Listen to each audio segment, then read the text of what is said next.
Hola, buenos días. Yo soy Patricia Gómez, gerente de la Confederación de Silvicultores de España y bueno, quería dar mi agradecimiento a la Asociación de Propietarios Forestales de Asturias por esta invitación, por realizar esta jornada tan importante sobre las agrupaciones forestales, que es un tema pues muy necesario para nosotros. Y bueno, pues ya sin más voy a compartir la presentación para entrar en materia. Vale. Bueno, pues nosotros en el ámbito de las agrupaciones forestales estamos desarrollando un proyecto que se llama ProMinifund, que tiene como objetivo la recuperación, puesta en valor y dinamización de las áreas de minifundio en el medio rural mediante el desarrollo de soluciones innovadoras en la gestión del territorio que permitan dar respuesta a los problemas derivados del abandono, que es nuestro gran enemigo. Bueno, pues en este proyecto lo que perseguimos es agrupar la gestión, no la titularidad. Bueno, para hacer un poco de introducción, ya sabéis que, bueno, pues que España es un país forestal. Más de la mitad de toda su superficie es territorio forestal, con casi 28 millones de hectáreas, de las cuales casi 20 están gestionadas de forma privada. Esto supone que el 67% de toda la superficie forestal española está en manos de propietarios privados. Dentro de COSE, nuestro objetivo es agrupar a estos propietarios forestales privados para estimularles a que hagan una gestión forestal sostenible, que no es otra cosa que la organización, administración y uso de los montes de forma e intensidad que permita mantener su biodiversidad, productividad, vitalidad, potencialidad y capacidad de regeneración para atender ahora y en el futuro las funciones ecológicas, económicas y sociales relevantes en el ámbito local, nacional y global y sin producir daños a otros ecosistemas. Esto es nuestro principio inspirador y bueno, esto pues uniéndolo al minifundio forestal, que está definido como aquellas superficies forestales que por su reducida extensión no pueden ser objeto por sí mismas de una gestión sostenible desde el punto de vista social, ambiental y económico. Como hemos dicho, la propiedad dominante en España es la propiedad privada y el 50% de los propietarios poseen una superficie menor de 5 hectáreas, fragmentado en multitud de parcelas que representan el 10% del territorio. Esto es un inconveniente muy grande a la hora de gestionar el territorio. Además, se unen otros problemas, como la estructura de la propiedad forestal en España, que es bastante compleja. Puede ser la propiedad, puede ser pública o privada. Dentro de la pública está el Estado, que es el propietario que menos superficie tiene. Luego vendrían las comunidades autónomas y luego están los municipios. Dentro de los municipios pues están los montes de utilidad pública, que son de gestión pública, y luego los de libre disposición o patrimoniales, que aunque sean de titularidad pública, pues tienen un régimen privado, ¿no? Se gestionan de forma privada. Y luego está la titularidad privada, donde están los propietarios individuales o la propiedad colectiva, que puede ser los montes vecinales en mano común o los montes de socios. No solo la superficie forestal sufre el problema del minifundio, sino que esto es un problema de toda la propiedad rústica, incluida la agrícola, ¿no?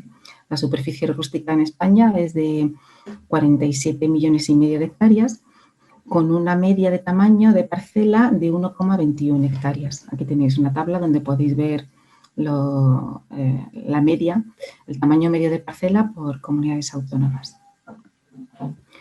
Como hemos dicho ya un poco en este análisis, hay un elevado número de pequeños propietarios forestales cuyas explotaciones son menores de 5 hectáreas, representando el 10% del territorio.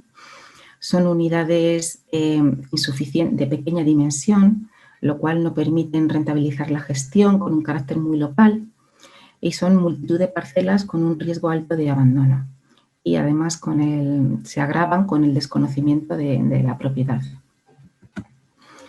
Pues todo este excesivo minifundio dificulta la planificación adecuada de estas masas forestales. Es difícil, ¿no? Estas estructuras, estas unidades, ya que pues eso, por su reducido tamaño pues no alcanzan la gestión técnica y económica que requieren. En todos los países de Europa pues están buscando figuras jurídicas que puedan dar soporte a una agrupación del monte que consigue que aquellos que están abandonados o descuidados pues pasen a ser unidades estables en las que la gestión forestal adecuada asegure la supervivencia de esa explotación en el futuro. Nosotros desde hace años perseguimos también la creación de estas estructuras estables en el tiempo que generen unidades técnicamente viables y económicamente rentables. Otras debilidades, aparte del minifundio, pues bueno, la principal, la falta de rentabilidad, que afecta a muchas explotaciones, la ausencia de capital ajeno al del propietario, que pueda financiar y participar en el desarrollo de la actividad forestal, los largos turnos de producción, desde que se planta hasta que se corta, pues pasan muchos años. Es una inversión a muy largo plazo en el que en ese tiempo pues, se asumen muchos riesgos como, pues eso, como las catástrofes naturales, los incendios, las plagas y las enfermedades. Estos periodos pues, hacen que la recuperación de la inversión pues, tarde mucho en llegar. También hay un problema de falta de relevo generacional, falta de conocimiento sobre economía y gestión forestal y luego también las causadas por el cambio climático, que las anteriores se ven agravadas por los efectos del cambio climático, pues como las sequías severas, los incendios catastróficos, cada vez más plagas y enfermedades, en fin, pues todas estas causas pues no favorecen el que tengamos una gestión activa y que muchos montes se vean abocados pues, al abandono. Además, vemos que dentro de nuestra política, dentro del Plan Forestal Español, también pues, se pretende fortalecer y promover un asociacionismo forestal que cubra todas estas áreas de la actividad forestal en aras de la vertebración del sector y fomentar la agrupación de propietarios con objeto de facilitar la ordenación y la gestión forestal. Se definen agrupaciones forestales de propietarios o profesionales con o sin ánimo de lucro en función de su figura jurídica, cuyo fin es la representación, el apoyo y la defensa de los derechos de los propietarios forestales, con la intención de conseguir operar con una unidad forestal de tamaño adecuado y hacer del monte un sector rentable y económicamente interesante. ¿Qué ventajas tiene esto? Pues incrementar la rentabilidad a partir de la gestión conjunta del bosque, eso abarata muchos costes, regularizar los beneficios, facilita la formación de los propietarios forestales, facilita la aplicación de tratamientos silvícolas para mejorar la calidad del producto y de la silvicultura preventiva, facilita invertir en trabajos de gran envergadura que un único propietario por sí solo no podría afrontar, como la apertura de pistas o de infraestructuras de defensa contra incendios. También la generación de riqueza en el propio territorio, ofrecer a los agrupados orientación sobre el valor del producto y negociar la venta del mismo, representación ante la administración y fomentar la gestión forestal de propiedades de propietarios absentistas o que están deslocalizados. Bien, entonces es muy importante saber elegir bien bajo qué figura jurídica se va a agrupar esa agrupación de propietarios y en función de esa agrupación pues ver qué fiscalidad tiene, ¿no? Porque eso también es un tema que condiciona mucho la rentabilidad de estas explotaciones. Bueno, pues así a grandes rasgos tenemos tres bloques de figuras jurídicas. Están las sociedades mercantiles, como las sociedades anónimas, sociedades limitadas, sociedades de responsabilidad limitada. Pues bueno, estos son como empresas, necesitan un capital social mínimo, pero bastante elevado. Por ejemplo, en el caso de las sociedades anónimas es de 60.000 euros. Tienen una legislación específica y bueno, pues tienen sus complejidades a la hora de constituirse y ellas, pues bueno, como sociedades que son, pues tributan por el impuesto de sociedades. Luego tenemos las de figuras jurídicas de economía social, como las cooperativas, sociedades laborales. Estas son más interesantes y también tributan por por el impuesto de sociedades, ¿no? Las cooperativas tienen un tipo impositivo especial que es del 20% en el impuesto de sociedades. Y luego tenemos las sociedades civiles y las comunidades de bienes, que son pues, las que más se aproximan para nuestro tipo de agrupación, ¿no? Tienen requisitos menores que el resto de las sociedades, no necesitan un capital inicial para constituirse, incluso se pueden constituir desde 2 personas, y entre ellas están las sociedades agrarias de transformación, una SAT, y una sociedad civil irregular, y ahora las vamos a ir viendo. Toda actividad forestal es ejercida, ejercida por una persona física o por una persona jurídica.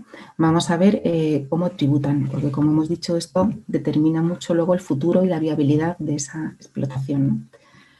Bueno, pues la persona física, tanto un particular, a título individual, o una agrupación de titulares individuales, como puede ser una sociedad irregular, civil o una comunidad de bienes, pues tributan en IRPF. El beneficio o el rendimiento tributa por el impuesto de la renta de las personas físicas. Este tipo impositivo es progresivo, es decir, va por tramos, aumenta a medida que aumenta el beneficio. Bueno, esto es así hasta el 2015, luego esto lo explicaré un poco más.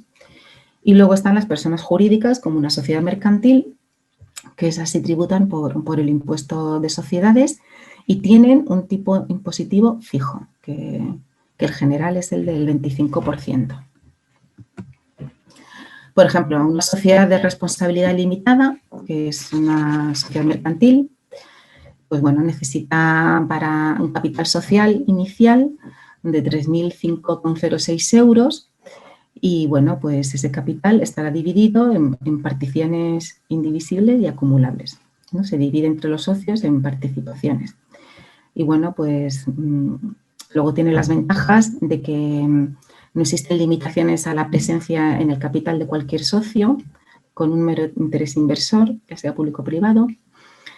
Y bueno, pues la responsabilidad de los socios es limitada, no respondiendo los mismos personalmente de las deudas sociales. Tiene un régimen jurídico muy flexible y contempla un método para la cesión de uso de los montes a la sociedad para su gestión conjunta. Luego tenemos las cooperativas de explotación comunitaria de la tierra, que también tributan por impuesto de sociedades, pero tienen un beneficio fiscal, es muy atractivo. Son cooperativas que asocian a titulares de derechos de uso y aprovechamiento de tierras u otros bienes inmuebles susceptibles de explotación agraria, que ceden dichos derechos a la cooperativa y que prestan o no su trabajo en la misma, pudiendo asociar también a otras personas físicas que sin ceder a la cooperativa derechos de disfrute sobre bienes, prestan su trabajo en la misma para la explotación en común de los bienes cedidos por los socios y de los demás que posea la cooperativa por cualquier título. Y bueno, pues esto tiene una ventaja, que es que permite la cesión de los derechos de uso de terrenos y la responsabilidad de los socios estará limitada a las aportaciones del capital social suscrito y tiene una fiscalidad, como decíamos, muy atrayente porque esta cooperativa, que bueno, son cooperativas especialmente protegidas, entonces están exentas de las operaciones de adquisición de bienes y derechos destinados directamente al cumplimiento de sus fines sociales y estatutarios, como el impuesto de transmisiones patrimoniales y actos jurídicos documentados, y gozando de una bonificación del 50% de la cuota íntegra del impuesto sobre sociedades. Luego están las SAT, las sociedades agrarias de transformación, que son sociedades civiles de finalidad económico-social, constituidas para la producción, transformación y comercialización de productos agrícolas, ganaderos o forestales, la realización de mejoras en el medio rural, promoción y desarrollo agrario y la prestación de servicios comunes que sirvan a aquella finalidad. También es interesante, no existe una cifra de capital mínimo inicial, existe la libre transmisibilidad de los resguardos nominativos que representan las aportaciones sociales, que pueden estar restringidas en los estatutos, y existen beneficios fiscales relevantes para esta sociedad, como es la exención total para los actos de constitución y ampliación de capital y la bonificación del 95% de la cuota y recargos correspondientes a las actividades que se realizan. Como inconvenientes, pues la responsabilidad de los socios es ilimitada, por lo cual responderán de las deudas sociales en caso de que el patrimonio social no sea suficiente, y solo pueden ser socios de una SAT las personas que ostentan la condición de titular de una explotación agraria o de trabajador agrícola, lo que imposibilita la presencia de meros propietarios de terrenos forestales. Luego entramos en la de sociedad civil. Nos aproximamos ya a la figura, digamos, como más idónea para nuestras agrupaciones. La sociedad civil es un contrato de colaboración por el cual dos o más personas se obligan a poner en común bienes o dinero. Se llama socios capitalistas. Dinero, trabajo o industria, llamados socios industriales, con ánimo de repartir entre sí las ganancias. La Constitución requiere muy pocos trámites, su complejidad y costes son mínimos, aunque requiere escritura pública al aportar bienes, inmuebles. Y bueno, las sociedades civiles hasta el 2015 tributaban en el IRPF. Entonces, la pregunta que nos hacemos es si es más interesante tributar por el IRPF como figura, como personalidad física o por el impuesto de sociedades. Entonces, si realmente el tipo que grava el beneficio en el IRPF se sitúa por debajo del aplicable en el impuesto de sociedades, pues entonces sí nos merece la pena tributar de esta manera. Y bueno, pues esto sobre todo ocurre cuando el propietario forestal puede tributar a través del régimen agrario, el régimen de la agricultura, que es el de módulos o el de régimen objetivo, ¿no? Entonces, en estos casos, pues sí que realmente merece la pena y esta figura sería interesante. El inconveniente es que la responsabilidad de los socios por las deudas de la sociedad es mancomunada e ilimitada. Es decir, todos los socios responden por igual de todas las deudas que tenga la sociedad. La comunidad de bienes, pues también muy interesante. Lo único que esto es para propiedades mancomunadas. O sea, en nuestro caso, pues para montes pro indiviso. En la definición dice que una comunidad de bienes es una situación jurídica en la que a través de un contrato se establece que la propiedad de una cosa o de un derecho pertenece pro indiviso a varias personas. Se diferencia de la sociedad civil en que los socios comuneros se agrupan para explotar o administrar un bien, derecho o patrimonio ya existente, sin la obligación de aportar dinero, derechos o capital al mismo. Las ventajas, pues que la Constitución requiere muy pocos trámites, su complejidad y costes son mínimos, aunque requiere escritura pública al aportar bienes inmuebles, como en el otro caso. Y volvemos a la misma cuestión. Debido a que los rendimientos se imputan a los asociados sobre la base de lo pactado, desde el punto de vista fiscal, resulta ventajoso cuando el tipo que grava el beneficio en el IRPF se sitúa por debajo del aplicable en el impuesto de sociedades, lo que es en el caso de los rendimientos forestales, principalmente gracias a la opción de acogerse al régimen de estimación objetiva. Y el inconveniente, pues bueno, que es solo para la propiedad mancomunada y la responsabilidad de los socios por las deudas de la comunidad es ilimitada. Y ahora, pues bueno, quería explicar pues, un poco un cambio que ha habido, porque, bueno, como ya hemos comentado, ahí va. A ver, ¿dónde está? Aquí. Pues eso, como ya estaba comentando, antes del 2015 las sociedades civiles y las comunidades de bienes que realizaban una actividad económica han tributado en el impuesto de la renta de las personas físicas, igual que un autónomo o un profesional. Al final del ejercicio, el beneficio se le imputaba a sus socios en la proporción que le correspondía de la sociedad, según el contrato de constitución de la misma. La sociedad aplicaba las normas del IRPF para calcular su beneficio.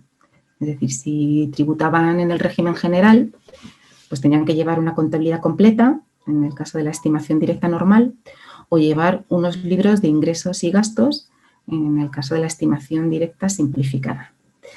Y podían tributar por módulos o en estimación objetiva si estaban en el régimen especial de la agricultura.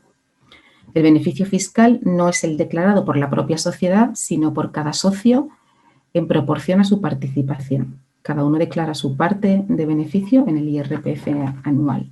Esto era así hasta que hubo una reforma fiscal en el año 2015 y por la Ley 27/2014 de 27 de noviembre del impuesto sobre sociedades, pues las personas jurídicas, o sea, tributan por impuesto de sociedades las personas jurídicas, excluidas las sociedades civiles que no tengan objeto mercantil. Entonces, bueno, aquí hubo un poco de confusión y la agencia tributaria, pues cuando entró en vigor esta ley en enero, el 1 de enero de 2016, pues aclaró que considera que las sociedades civiles tienen personalidad jurídica, es decir, que tributan por impuesto de sociedades si tienen objeto mercantil, que son aquellas que realizan una actividad económica de producción, intercambio o de prestación de servicios, salvo las entidades que se dediquen a actividades agrícolas, ganaderas, forestales, mineras o de carácter profesional. Y para seguir tributando en IRPF, tienen que acogerse expresamente a la Ley 2/2007 de 15 de marzo de sociedades profesionales, en el acuerdo o en escritura de constitución. Entonces, bueno, si eres una sociedad civil y tributas por el impuesto de sociedades, pues estás sujeta a las obligaciones de una sociedad mercantil, que es la obligación de llevar la contabilidad ajustada al Código de Comercio y legislación contable. El cálculo del beneficio fiscal tiene que ser con una regla que es diferente a la del IRPF, sobre todo para las amortizaciones a las dotaciones de provisiones y deterioros. Y el impuesto a pagar, pues bueno, pues es un porcentaje fijo y no es por tramos, como hemos dicho en el IRPF. Entonces, pues bueno, aquí en este gráfico que podéis ver, pues se explica muy bien cómo a todas aquellas sociedades civiles que se constituyan a partir del 2015, si existe copropiedad, pues entonces hay que preguntarse si la actividad desarrollada es una mera conservación y aprovechamiento, es decir, ese carácter mercantil, ¿no? que si tiene objeto mercantil, como nos decían. Entonces, si no es así, se puede considerar una comunidad de bienes y se le asigna una letra E en el NIF y entonces pueden tributar en el IRPF. Por el contrario, bueno, si esa actividad que desarrolla en ese régimen de copropiedad es para el resto de los casos, es decir, que son para actividades mercantiles, pues entonces iría a una sociedad civil y la agencia tributaria le asignaría una letra J en el NIF. Y luego habría que estudiar el objeto. Si tiene un objeto mercantil, entonces tiene que tributar por el impuesto de sociedades y si no, pues, por ejemplo, en el caso de la agricultura, ganadería y forestal, pues podría tributar también en el IRPF. Entonces, en nuestro caso, que es de la actividad forestal, las sociedades civiles, pues bueno, como nuestro objeto es no mercantil, porque es de la actividad forestal, pues tributaríamos en IRPF.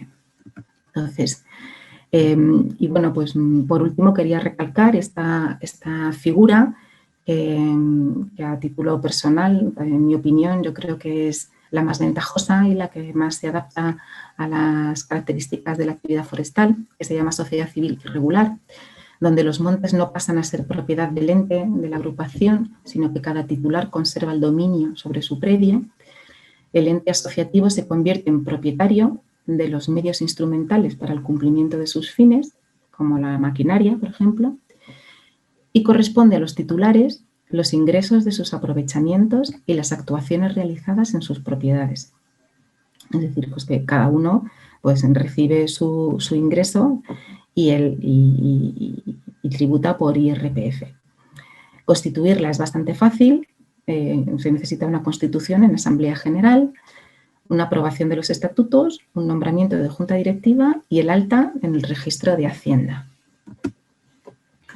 Como hemos dicho, esto es muy beneficioso al tributar en IRPF si podemos hacerlo en el régimen de la agricultura o en el régimen de estimación objetiva o conocido por módulos, ¿no?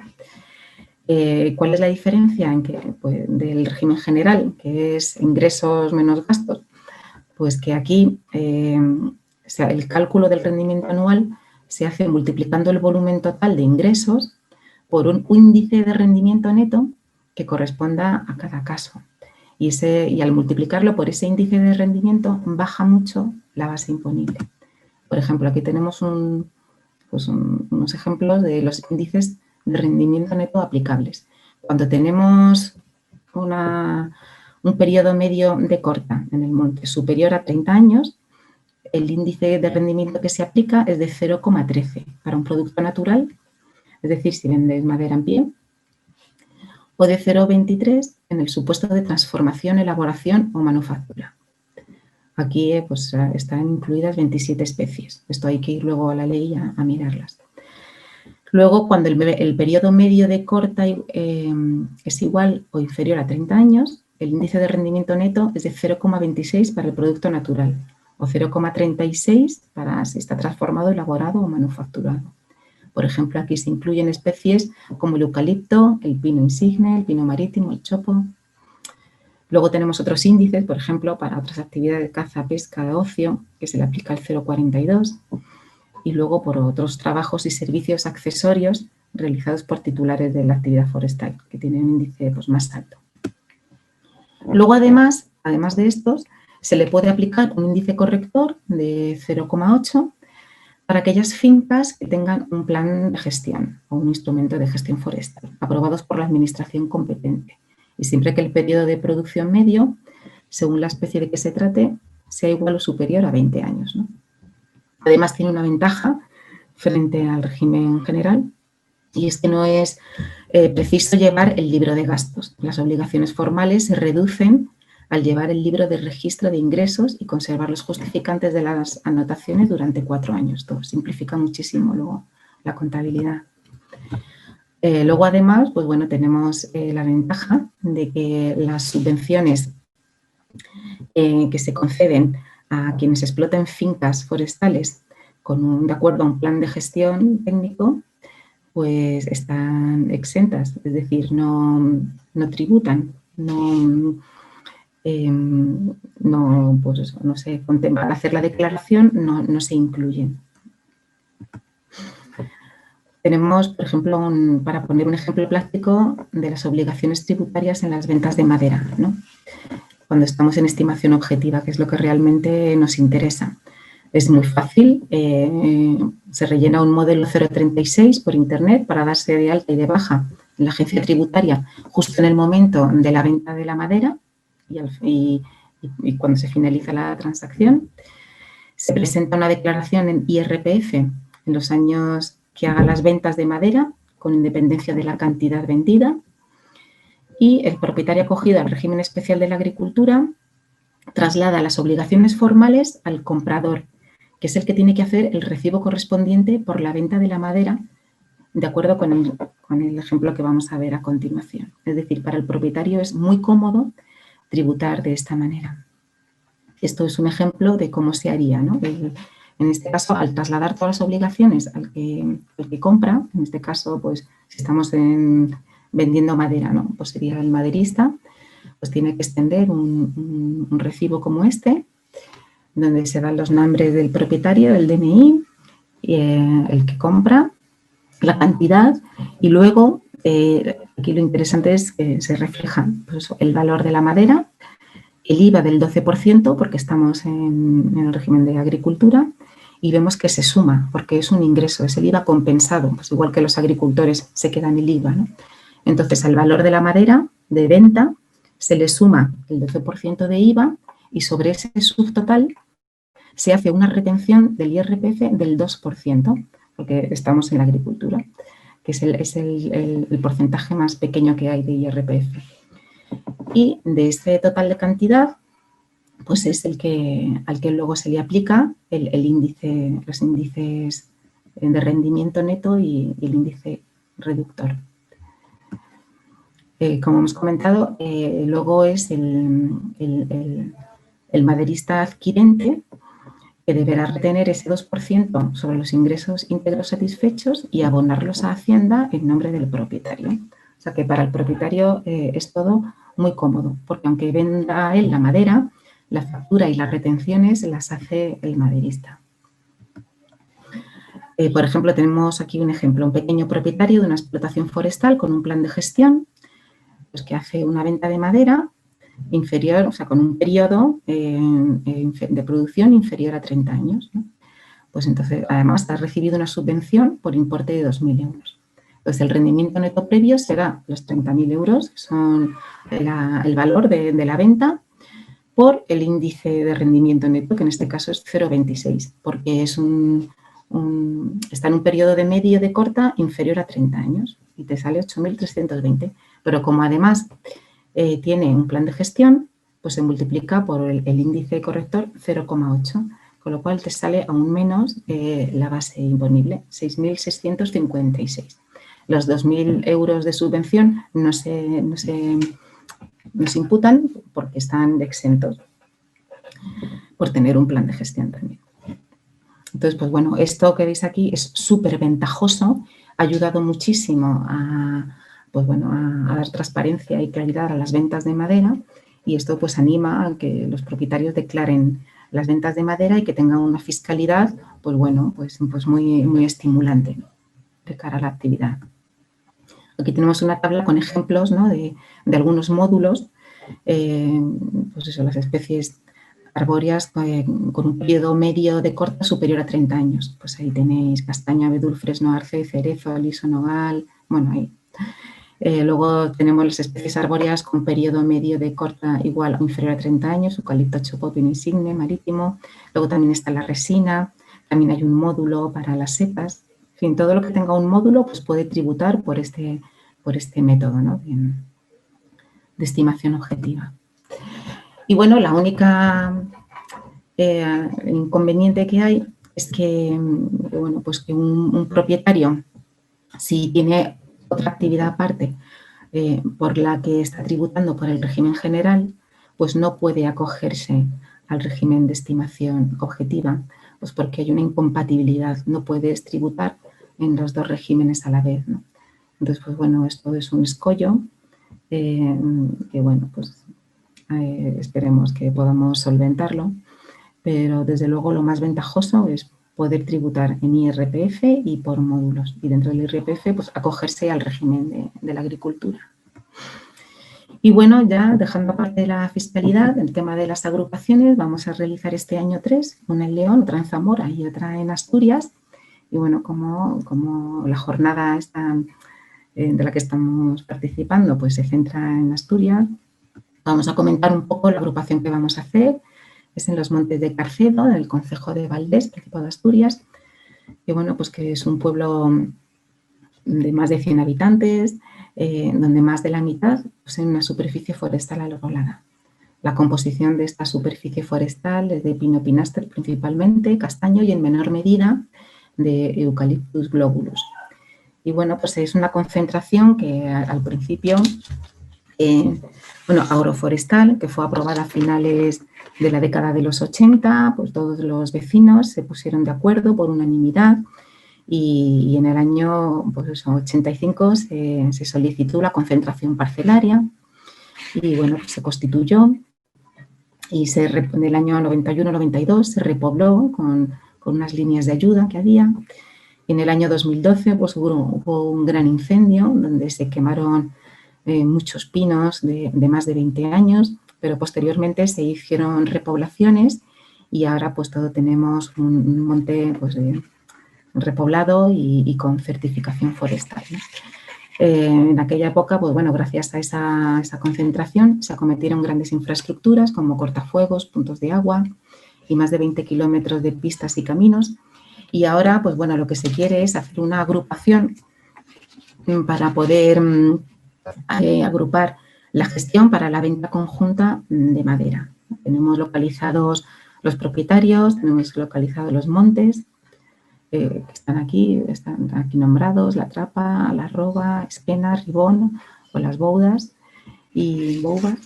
Y bueno, pues ahora vamos a trabajar en un plan de gestión conjunto de todos estos montes donde se puedan integrar y pues el siguiente paso será el elegir la figura jurídica junto con la fiscalidad que sea más incentivadora, ¿no? Para a la hora de realizar, pues eso, de comercializar el producto, en este caso la madera.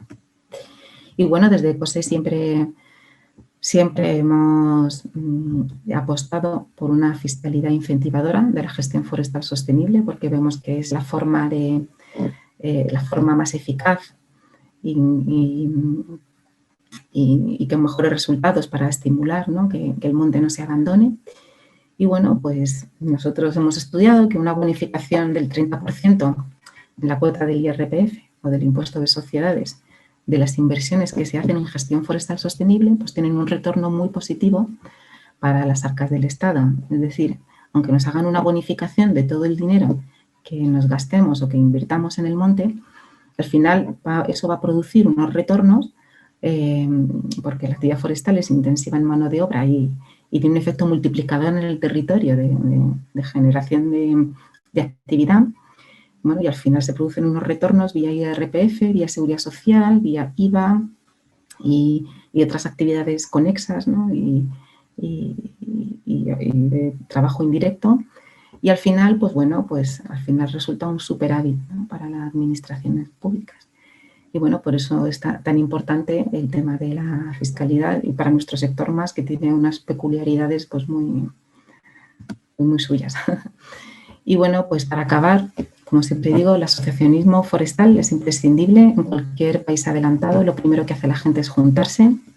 Es una frase de un ingeniero de montes que ha fallecido recientemente, en julio de este año. Y bueno, pues sirva un poco de homenaje y también pues que ha sido un gran impulsor del asociacionismo, fue cofundador de la Asociación Forestal de Galicia y también estuvo trabajando muchos años en un centro de investigación.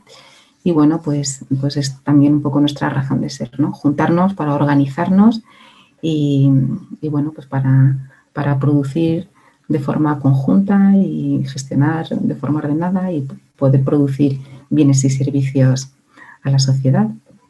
Y bueno, nada más, espero que os haya servido, que haya sido útil y cualquier duda pues estoy a vuestra disposición.